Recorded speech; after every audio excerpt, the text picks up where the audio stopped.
नमस्कार दोस्तों, स्वागत है आप सभी का ऑनलाइन वर्ड स्टडी चैनल में। मैं आशुतोष कुमार और आप लोग देख रहे हैं सीटेट का पेपर 1 और मैं सीटेट का पेपर 1 करा रहा हूँ। ये जो 4 जनवरी 2022 का जो पेपर हुआ था, इसमें मैं मैथ पेडागोजी करा रहा हूँ इस वीडियो में। और इस मैथ पेडागोजी जो है इसमें काफ़ी लॉन्ग पूछा है, तो जो भी लॉन्ग है मेरे यहाँ लॉन्ग से मतलब नहीं है।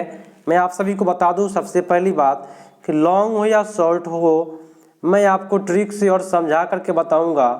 और ट्रिक और समझ करके अगर आप पेडागोजी करते हैं तो कोई भी पेडागोजी दिक्कत नहीं होगी आप सभी को, ये गारंटी देता हूं। और आप जो है मेरे यहाँ से 100+ नंबर उठा सकते हैं।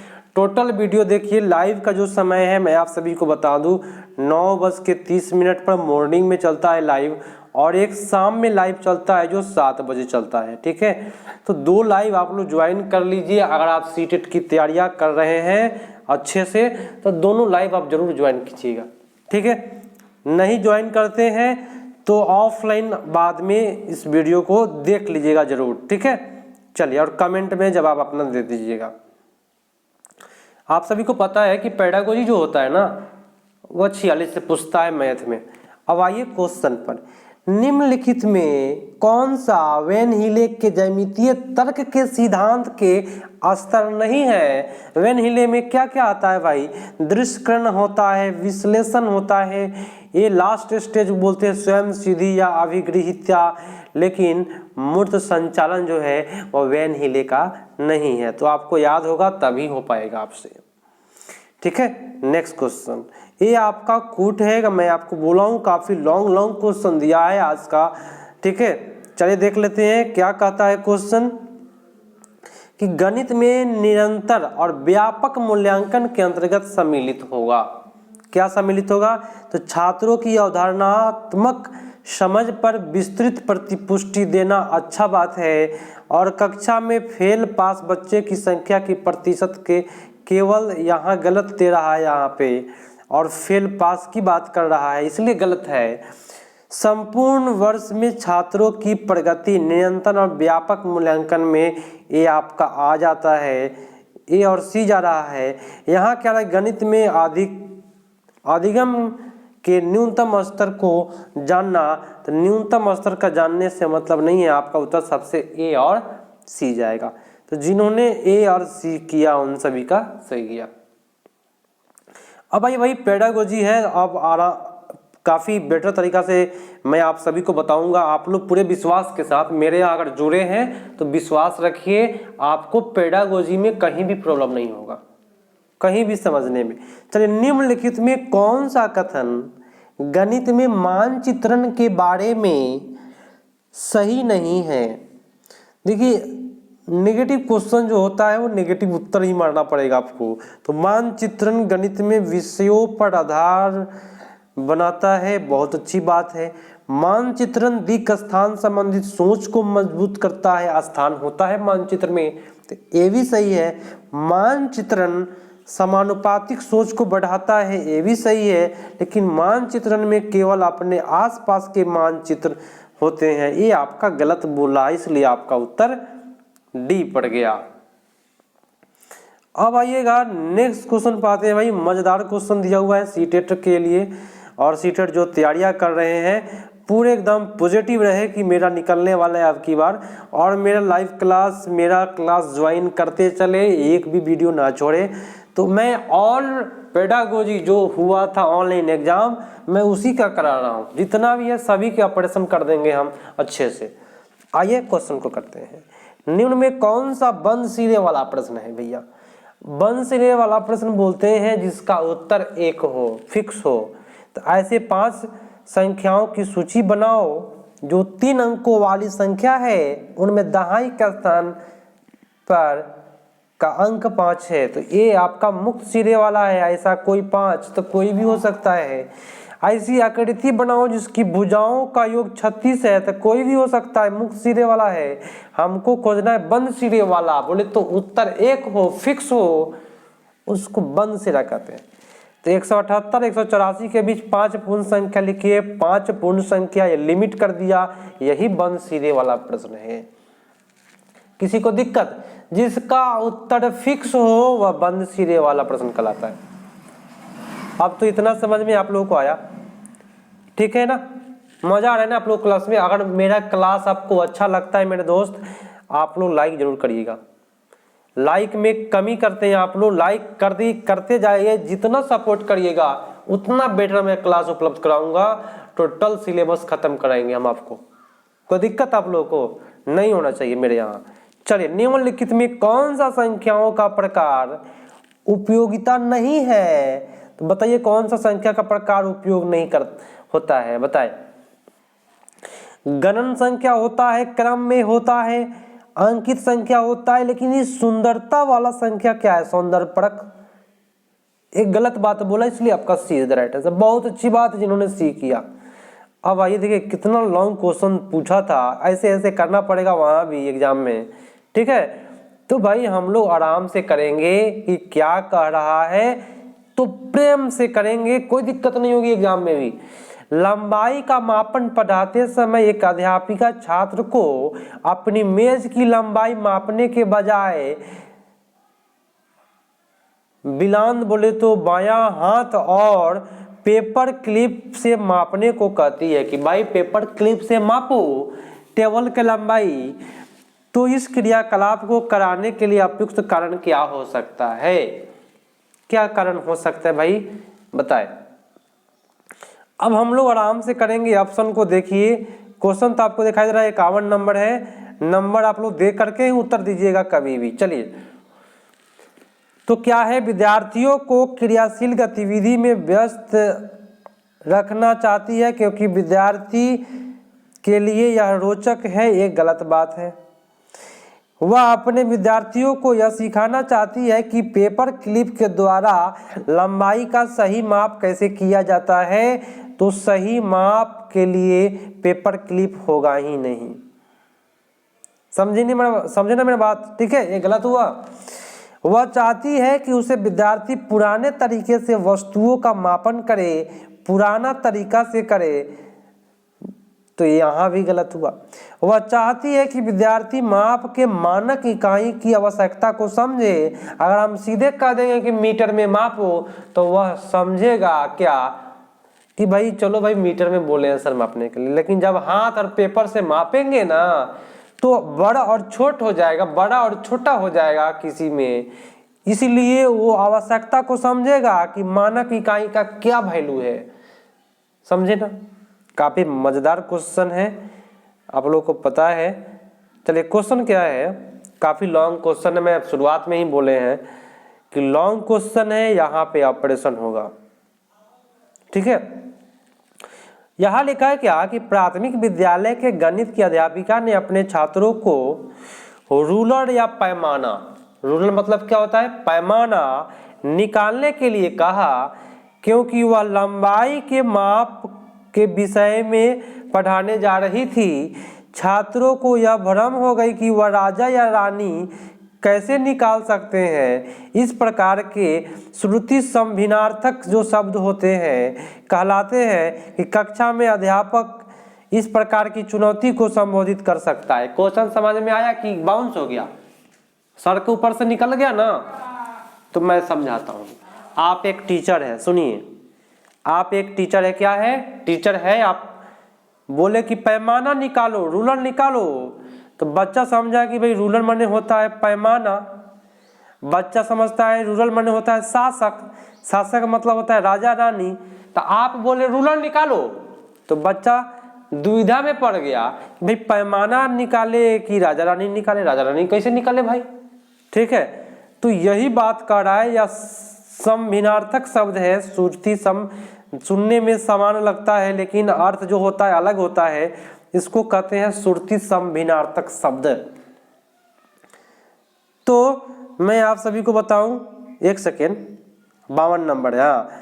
अंग्रेजी के भाषा अध्यापक को किस प्रकार से शब्दों को अर्थ को अंग्रेजी की कक्षा में पढ़ाने के लिए कहकर यहाँ कुछ बात नहीं हुआ।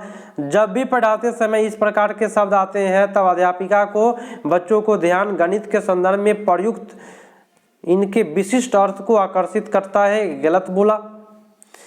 अध्यापिका को इस प्रकार के शब्दों की एक सूची उनके अर्थों के साथ बनानी चाहिए और छात्रों को स्मरण करने के लिए करना चाहिए। तो आप 52 का स्मरण कराइएगा क्या, तो यहाँ भी गलत हुआ स्मरण करने की बात। अगला है कि अध्यापिका को ध्यान नहीं देना चाहिए, ये भी गलत हुआ।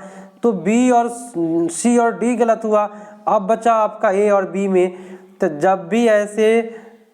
जब भी पढ़ाते समय इस प्रकार के शब्द आते हैं तब अध्यापिका को बच्चों को ध्यान गणित के संदर्भ में प्रयुक्त इनके विशिष्ट अर्थ को आकर्षित करना चाहिए। हम बोलेंगे कि देखो बच्चों, मैं रूलर बोला हूँ निकालने के लिए, गणित का रूलर, ना कि राजा रानी निकालने के लिए बोलना पड़ेगा वहाँ। तो सबसे बेटर आपका बी ही जाएगा।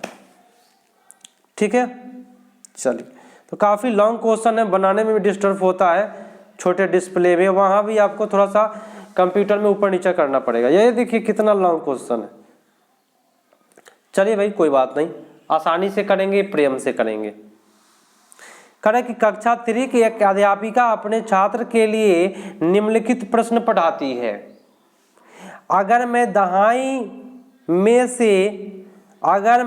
दहाई में से 2 इकाई घटाती हूँ, 2 दहाई क्या होता है 20, और 2 इकाई 2 घटाती हूँ तो उत्तर क्या होगा। छात्रों ने जवाब दिया क्या कि 0 हो जाएगा, मतलब कि दहाई इकाई उसको नहीं बुझा रहा है। 2 में 2 बूझ लिया, तो 2 में से 2 घटा तो 0 बोल दिया। तो निम्नलिखित में किस संदर्भ में उपयुक्त संदर्भ में सही है, क्या सही है भाई।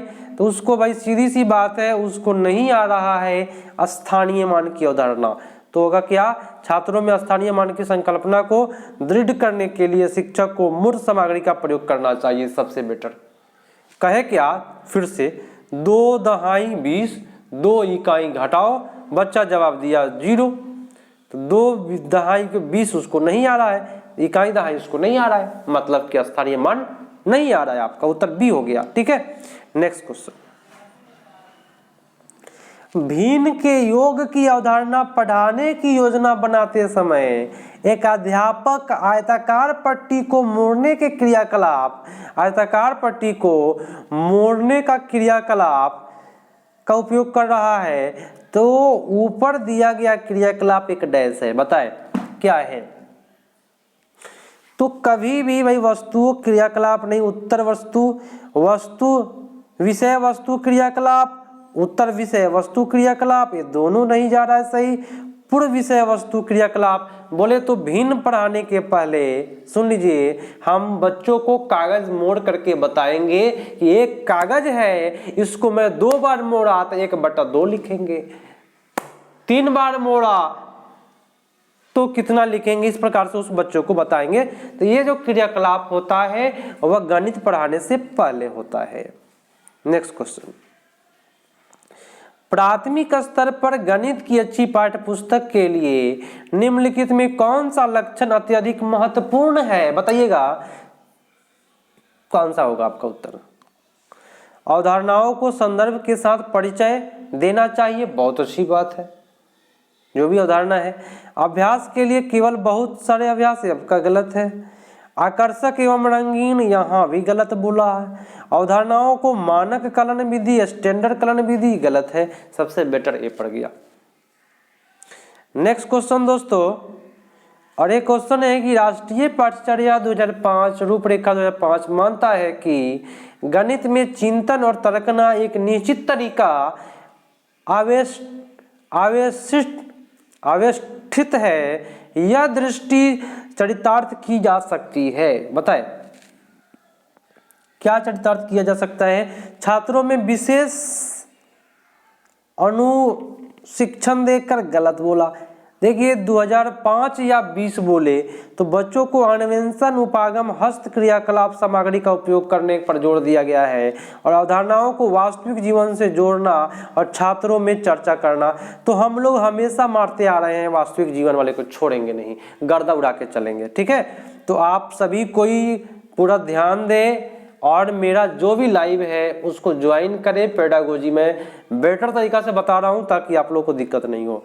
काफ़ी लॉन्ग क्वेश्चन है इस सेशन में, फिर भी मैं आपको अच्छे तरीका से बता रहा हूं। आप लोगों का हक है है ना। आप लोगों की जिम्मेवारी है कि आप लोग अपने दोस्तों के पास शेयर करें जो ऑनलाइन स्टूडेंट है, ठीक है। चलिए शेयर जरूर करिएगा, उनको भी बोलिए कि यहाँ भी क्लास चलता है गर्दा उड़ा करके, ऑपरेशन वाला क्लास, ठीक है। आइएगा क्वेश्चन पर। एक गणित के शिक्षक के रूप में आप अपने बच्चे के गणित प्रदर्शन को सुधारने के लिए संभावित शिक्षक को क्या परामर्श देंगे? बच्चा का गणित सुधारने के लिए क्या परामर्श दीजिएगा आप बताएं। काफी मजेदार क्वेश्चन है। तो बच्चों को अभ्यास के लिए अधिक से अधिक पुस्तकें उपलब्ध कराएंगे। भाई ये क्या बोल दिया, बच्चा किताब देख करके दिमाग चकरा जाएगा उसका। अभिभावक को परामर्श देना कि बच्चे को घर पर कैसे ट्यूशन पढ़ाए। भाई ये ट्यूशन वाली बात हो रही है, एक कमाने खाने वाली बात हो रही है कि आओ भाई हम तुमको ट्यूशन पढ़ाएंगे, ठीक है। तो ऐसे ऑप्शन नहीं करेंगे हम लोग, ट्यूशन वाली बात से दूरी रखेंगे। चलिए बच्चे को उनके अवधारणात्मक कार्यविधिक ज्ञान के बीच में संबंध स्थापित करने की सहायता करना, अच्छी बात है भाई। वर्ष के अंत में बच्चे के लिए औपचारिक कक्षाओं का आयोजन करना, आज जब चल रहा है उस समय में नहीं करिएगा, तो ये गलत बोला। नेक्स्ट क्वेश्चन दोस्तों कि कथन शिक्षक छात्रों को संबंधों की खोज करने और अपने आप के प्रतिमान ढूंढने का एक सुसाध्य कार्य करता है के साथ अत्यधिक अनुकूल है। बताए के साथ अत्यधिक अनुकूल क्या है? तो देखिए शिक्षक जो है वो छात्रों को खोज करने के लिए, अपने आप प्रतिमान ढूंढने के लिए सुसाध्य कर रहा है। खोज करने के लिए, जब खोज करेगा तब ना नियम बनेगी। कोई भी चीज का पहले क्या हुआ है, खोज हुआ है, तब जाकर के उस पर एक नियम बना है। तब पहले खोज हुआ तो आगमनिक विधि बोलते हैं उसको। दोस्तों पकड़ के रखिएगा इसको, खोज करने की बात हो रहा है तब ना बाद में चल के सुसाध्य होगा, सुसाध्य होगा, सुसाध्य कार्य होगा, बोले तो नियम बनेगा, आगमनिक विधि पड़ गया, कोई दिक्कत नहीं होगा। चलिए एक प्राथमिक कक्षा का अध्यापक अपने विद्यार्थियों को अपने आसपास कम से कम 5 परिवार में कक्षा 5वीं में पढ़ रहे लड़के लड़कियों को आंकड़े एकत्र करने के लिए कहता है। देखिए मैंने आपको ट्रिक से बोला था कि ट्रिक से मैं बताऊंगा, और मेरे यहाँ ट्रिक चलता है, समझा के बताते हैं। आंकड़े का क्या होता है? तो सर्वेक्षण होता है दोस्तों। आंसर में सर्वेक्षण होगा, आंख बंद करके मारेंगे, ठीक है। आओ अभी तो आंसर मैं आप लोग को दिखाया नहीं हूं, चलिए दिखा देते हैं। आंकड़ों के बारे में बताना है कि निम्नलिखित में कौन सा क्रियाकलाप उद्देश्य अति उपयुक्तता से वर्णन करता है। तो विद्यार्थियों को अपने आसपास के लैंगिक जेंडर भेदभाव के प्रति जागरूक कर रहा है। क्या यह जागरूक वाली बात हो रही है आंकड़े में? आंकड़े में जागरूक की बात नहीं हो रही है, ठीक है। भेदभाव प्रकरणों में आंकड़ों का प्रबंधन। देखिए आंकड़ों का मैंने बोला कि जब क्वेश्चन में आंकड़ा रहे, अगर ऑप्शन में भी आंकड़ा आ जाए तो सबसे बेटर आंसर जाता है। जो क्वेश्चन में कहे, सुनिए, जो बात क्वेश्चन में कहे वही बात आपका ऑप्शन में कहे तो सीटेट उसको 98% सही मानता है। तो आंकड़ों का प्रबंधन होता है, प्रबंधन बोले तो सर्वेक्षण। मैंने आपको ट्रिक बताया, आंकड़ों का क्या होता है? सर्वेक्षण होता है या प्रबंधन होता है, ठीक है। सबसे बेटर और सटीक उत्तर मैं बता दिया आपको। अगर अभी तक आप लोग सीटेट की तैयारी कर रहे हैं तो कॉपी कलम बगल में रखिए और नोट करिए आंकड़ों का क्या होता है। तो आंकड़ों का प्रबंधन होता है, आंकड़ों का भाई सर्वेक्षण होता है। नोट कर लिए, बढ़ते हैं आगे। आज का लास्ट प्रश्न है कि निम्नलिखित में कौन सा एक चरण पोलिया द्वारा दिया गया समस्या समाधान का चरण नहीं है। मैं आपको सबसे पहली बात बताया कि मैथ में लॉन्ग क्वेश्चन पूछे जा रहे हैं और मैं जितना भी मैथ पेडागोजी पूछा है सभी को कराऊंगा, एक भी सेशन का नहीं छोड़ने वाले हैं हम।